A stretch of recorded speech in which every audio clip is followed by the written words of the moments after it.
السلام علیکم، welcome to پاکیزہ علم، بندہ ناچی سلمان آفاقی۔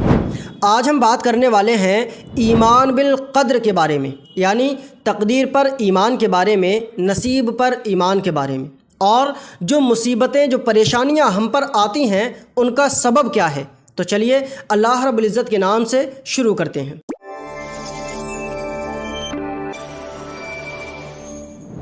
ایمانیات کے سلسلے کا ایک اہم موضوع ایمان بالقدر ہے، جو اجزائے ایمان کا آخری مگر انتہائی ضروری جز ہے۔ لیکن عجیب اتفاق ہے کہ اس مسئلے کی نسبت لوگوں کے ذہنوں میں طرح طرح کے شکوک و شبہات پائے جاتے ہیں۔ نبی اکرم صلی اللہ تعالیٰ علیہ وسلم نے اس موضوع پر کرید کر گفتگو کرنے سے منع فرمایا ہے۔ آپ صلی اللہ علیہ وسلم کا ارشاد ہے کہ شیطان تم میں سے کسی ایک کے پاس آتا ہے اور پوچھتا ہے کہ تجھے کس نے پیدا کیا ہے، اس کے بعد فلاں چیز کو کس نے پیدا کیا ہے، پھر فلاں چیز کو کس نے پیدا کیا ہے، یہاں تک کہ وہ پوچھتا ہے کہ خدا کو کس نے پیدا کیا ہے۔ آپ صلی اللہ تعالیٰ علیہ وسلم نے ارشاد فرمایا کہ بس یہاں رک جاؤ اور شیطان کے شر سے اللہ کی پناہ مانگو اور اس سے آگے ہرگز نہ سوچو۔ مقصد یہ تھا کہ لوگ اس پیچیدہ اور نازک مسئلے میں الجھ کر اپنی عاقبت کو خراب نہ کر بیٹھیں، اپنی عاقبت برباد نہ کر لیں۔ لہٰذا اس موضوع پر بحث و تکرار میں حد سے آگے بڑھنے کا نتیجہ گمراہی ہی ہو سکتا ہے۔ اس سلسلے میں قرآن کریم میں ارشاد باری تعالیٰ ہے، وَاللَّهُ خَلَقَكُمْ وَمَا تَعْمَلُونَ، حالانکہ تم کو اور تمہارے اعمال کو اللہ رب العزت ہی نے پیدا کیا ہے۔ اس آیت کریمہ میں انسان اور اس کے اعمال دونوں کی تخلیق کو اللہ تعالیٰ کی طرف منسوب کیا گیا ہے، مگر یاد رہے کہ لفظ تخلیق اور کسب کے معانی اور مقاصد مختلف اور جدا جدا ہیں۔ کسب کے معنی کرنے اور کمانے کے ہیں، جبکہ خلق اور تخلیق کے معنی کوئی چیز پیدا کرنے اور وجود میں لانے کے ہیں۔ انسان اپنے افعال کا مکتسب یعنی کمانے والا یا کرنے والا ہے، مگر انسان کا خالق اللہ تبارک و تعالی ہے۔ انسان اور اس کی تمام تر اشیاء اور اعمال مخلوق محض ہیں، جبکہ اللہ تبارک و تعالی دنیا کی ہر چیز کا خالق ہے۔ اس طرح اس کائنات میں فقط دو تصورات رہ جاتے ہیں، پہلا اللہ تعالیٰ کے خالق ہونے کا تصور، اور دوسرا انسان اور اس کے جملہ افعال کے مخلوق ہونے کا تصور۔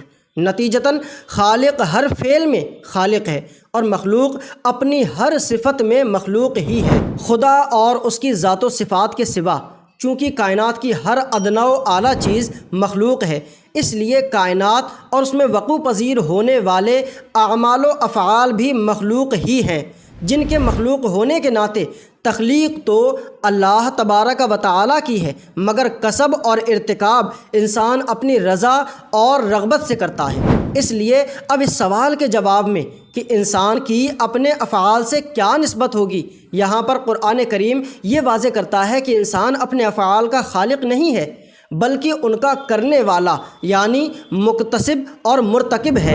ارشاد باری تعالیٰ ہے، بلا من کسب سیئۃ واحاطت بہ خطیئتہ فاولئک اصحاب النار ہم فیہا خالدون۔ کیوں نہیں، جس نے گناہ کمایا اور اس کی خطا نے اس کا گھیراؤ کر لیا تو وہی لوگ جہنمی ہیں اور وہ اس میں ہمیشہ رہیں۔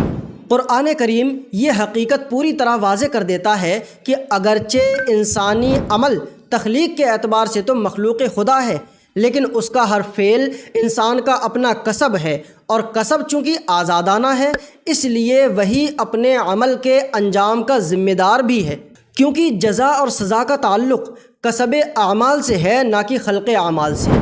اسی بنا پر سورہ ملک میں انسانی تخلیق کا مقصد واضح کرتے ہوئے اللہ رب العزت نے ارشاد فرمایا، الذی خلق الموت والحیات لیبلوکم ایکم احسن عملا، وہ جس نے موت اور زندگی کو پیدا کیا تاکہ تمہاری آزمائش کرے کہ تم میں کون زیادہ اچھے عمل کرنے والا ہے۔ موت و حیات بھی اپنی تخلیق کے اعتبار سے اللہ تبارک و تعالیٰ کی مخلوق ہیں، مگر اپنے واقع ہونے کی مناسبت سے ان کا وجود کسی نہ کسی سبب کا نتیجہ ہے۔ زندگی اعمال کے ارتکاب کا سبب بنتی ہے اور موت عالم آخرت میں ان کے نتائج کے مشاہدے کا۔ گویا دنیا میں موت و حیات کی تخلیق کی غرض و غایت یہ ہے کہ یہ دیکھا جا سکے کہ کون اچھے اعمال اپناتا ہے اور کون برے۔ اسی تصور کو قرآن کریم دوسری جگہ اس طرح واضح کرتا ہے، وَمَا أَصَابَكُم مِّن مُّصِيبَةٍ فَبِمَا كَسَبَتْ أَيْدِيكُمْ، اور جو مصیبت تم پر نازل ہوتی ہے سو وہ تمہارے اعمال ہی کا نتیجہ ہے۔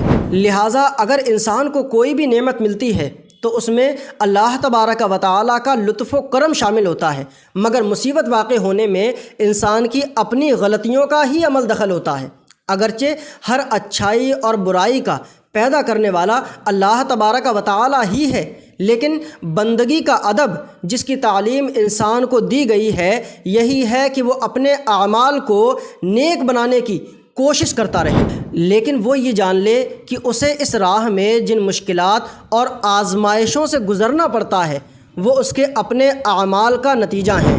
لہٰذا ہم لوگوں کو چاہیے کہ ہم اللہ رب العزت کے نازل کردہ احکامات کے مطابق نیک کاموں کو کرنے اور برائیوں سے دور رہنے کی کوشش ہمیشہ کرتے رہیں۔ اللہ تبارک و تعالی ہمیں اس مقصد میں کامیابی عطا فرمائے، آمین۔ السلام علیکم۔